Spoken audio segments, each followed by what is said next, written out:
টানা কয়েকদিন বৃষ্টির জেরে নদীতে প্রচণ্ড বান এসছে। আমি বাড়িতে বসে না থেকে নদীর বান দেখতে গিয়েছিলাম।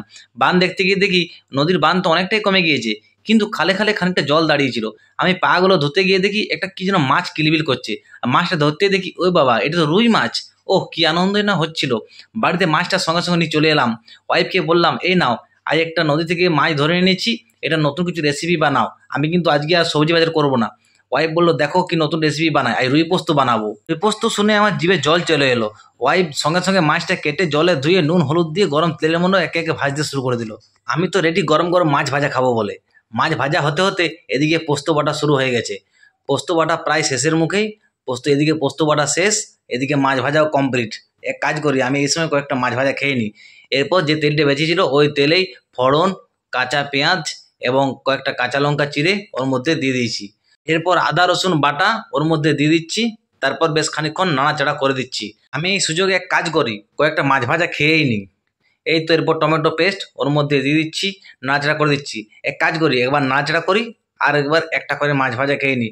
রুই মাছ ধরে এনেছি, খাবো না তা তো হতে পারে না, আমাকে তো খেতেই হবে, কষ্ট করে ধরে এনেছি। এরপর খানিকটা পোস্ত বাটা যেটা বেটে রেখেছিলাম সেটা ওর মধ্যে দিয়ে দিচ্ছি। তারপর বেশ খানিকক্ষণ ভালোভাবে নাড়াচাড়া করে দিচ্ছি। এই রুই পোস্ত তো পোস্তটাই মেন।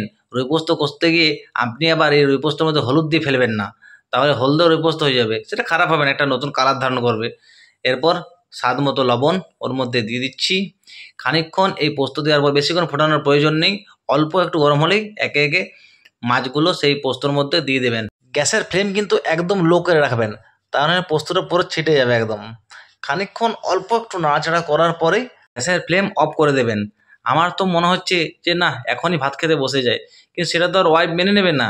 ওয়াইফ বলছে নাকি আরও কি একটা বাড়িতে সবজি বানিয়েছে সেটা হোক তারপরে খাবো। আমার তো মনই মানছে না, নিজে মাছ ধরে এনেছি, এখনই খাবো মনে হচ্ছে। এই তো প্রায় কমপ্লিট। এরপর প্লেটে তোলার পালা। ওহ, প্লেটে একের পর এক রুই মাছগুলো যেন নিজে নিজে নেমে আসছে। আর না, নিজে নিজে নেমে আসবে কি করে, মাছটা তো আমি আগে কেটে দিয়েছি, নিজে নেমে আসতে তো পারবে না, তাই না?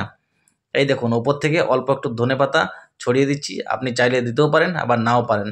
দেখুন কালারটা কি দেখতে লাগছে, দেখুন পুরো লাল লাল।